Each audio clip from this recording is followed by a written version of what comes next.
No vídeo de hoje nós vamos estar falando um pouquinho sobre aberturas de vala para execução de obras de saneamento. Nós vamos focar em redes de esgotamento sanitário e redes de abastecimento de água.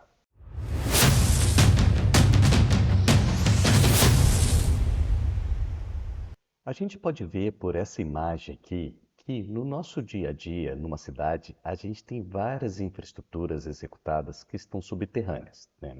Aqui a gente está focando uma abertura de vala, por exemplo, em que foi executada uma rede de esgoto sanitário. Sempre que o solo é aberto por algum motivo para ser executada alguma infraestrutura subterrânea, dificilmente você consegue retornar à mesma condição que o solo estava antes. Isso a gente fala na condição de compactação, ou seja, não permitir espaços de vazio dentro do solo para que depois ele possa se movimentar. Então, a compactação, depois que a abertura da vala é feita, ela é fundamental para a gente diminuir esses espaços de vazios e não permitir esse solo se movimentar.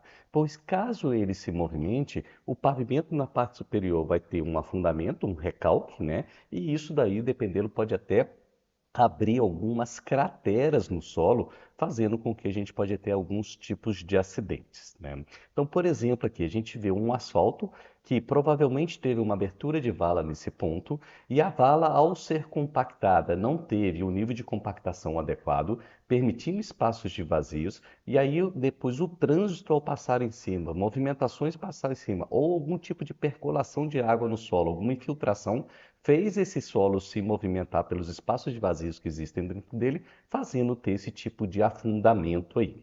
Outras situações mais rigorosas, igual a gente está vendo aqui, em que um carro passou e a cratera que estava debaixo do asfalto era significativa, até chegar um momento de rompimento, causando um acidente igual a esse, podendo vir até a óbito aí, mostrando a grande importância de ter a necessidade de uma compactação. Então, sempre que a gente abre uma vala, não tenha dúvida nenhuma dificuldade depois de ter uma compactação adequada, porque voltar à condição que o solo estava antes de abertura da vala é muito difícil.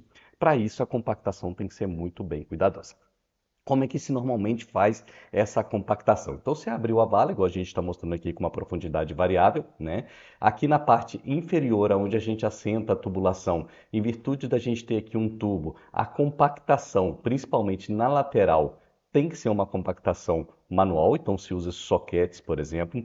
20 centímetros acima do tubo também tem que ser uma compactação manual, não se usa mecanizado, porque se compactar em cima do tubo, nós vamos rachar a tubulação de água ou a tubulação de esgoto.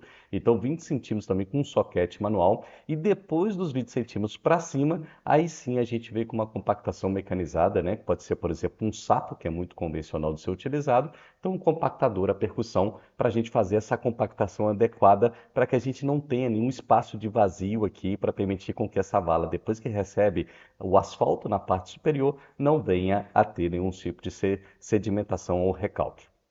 É importante que no fundo da vala, né, depois de ter a compactação aqui no fundo da vala, a compactação do fundo da vala, ela deve sim ser mecanizada com sapo, tá? E a gente normalmente coloca um lastro de areia com espessura em torno de 10 centímetros. Qual é a função desse lastro de areia? Para formar o berço debaixo da tubulação.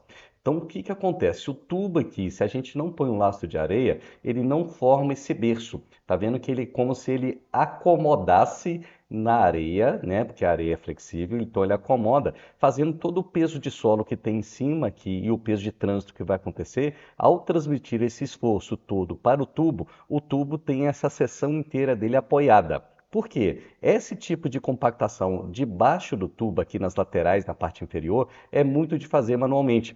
Então, se a gente não põe um lastro de areia, esse espaço pode ficar vazio e, ao ficar vazio, todo o peso que a gente vai transmitir para o tubo, ele não apoia na seção inteira dele na parte inferior, apoiando apenas numa parte. Ao apoiar em apenas uma parte, a chance de ter o rompimento do tubo é muito grande, pois toda a tensão, todo o esforço transmitido pelo peso do solo, mais os veículos que estão passando em cima, vai estar sendo apoiado em apenas uma seção do tubo, fazendo com que ele rompe.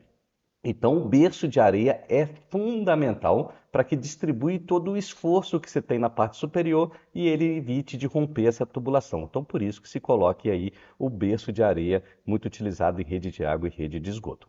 Bom, fundamental, escoramentos durante a execução, né? A gente tem a NR18, que ela descreve no seu item 18.6.5 que profundidades igual ou superior a 1,25 m de profundidade recomenda-se e deve-se ser utilizado o escoramento para que a gente não tenha nenhum tipo de desmoronamento.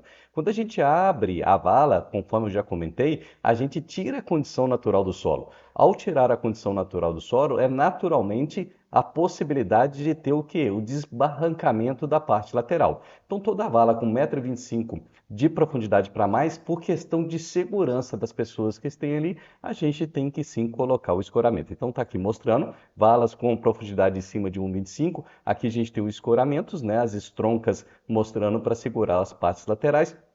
Mais para frente nós vamos fazer um outro vídeo só específico sobre escoramentos.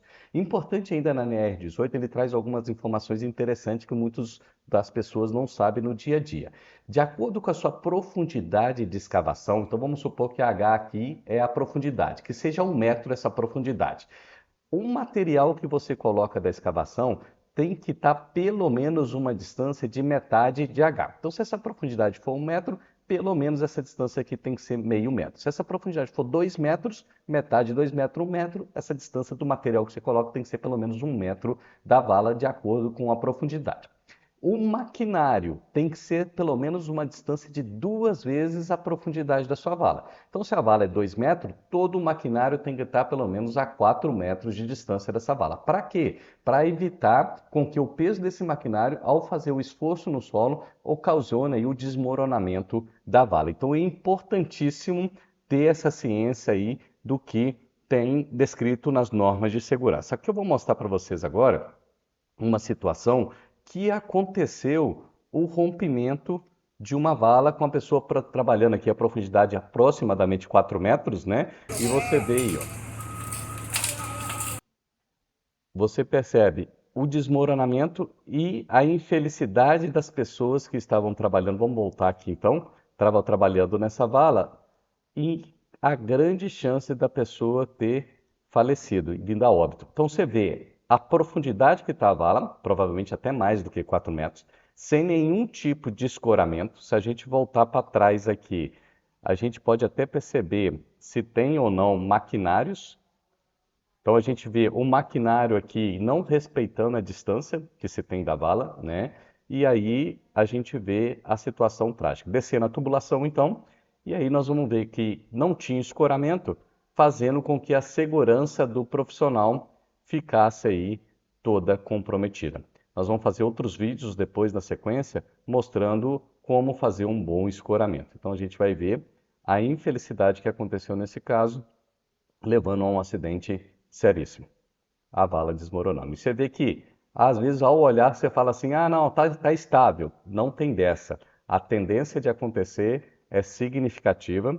Então, fica aí a dica, ó, com algumas coisas que a gente precisa, profundidade acima de 1,25, fazer o escoramento, que nós vamos estar falando um pouquinho aqui da importância de fazer esse tipo de escoramento na sequência dos outros vídeos. Mas é importantíssimo resguardar a segurança do profissional. E a compactação, sem dúvida nenhuma. A importância de se fazer em camadas de 20 centímetros, acima de 20 centímetros, se a gente voltar aqui no anterior, acima de 20 centímetros do tubo, a gente usa a compactação mecanizada, sempre com profundidades aí, com camadas de 20 centímetros, a gente garantir retirar todo o espaço de vazio. Do lado do tubo e em cima do tubo, sempre soquete manual para a gente evitar com que o tubo seja amassado. Debaixo do tubo, sempre recomendado colocar o quê? Lastro de areia, para que todo o peso que vier em cima do tubo, ele esteja inteiramente apoiado, evitando o seu rompimento. Bora que bora!